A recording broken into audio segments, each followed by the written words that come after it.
All right, so I've stirred for 1 minute and my pasta is now ready to be turned off the heat and to add our pesto in. One summer we grew basil and I made our own pesto and really learned how much I enjoyed eating pesto.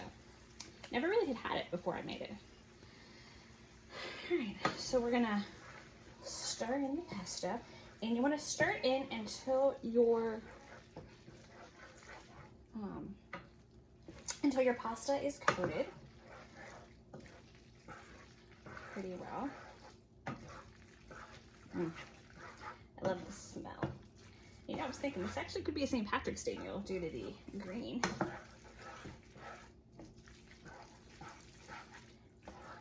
Okay, and our last step is to add the grated cheese. And stir that in.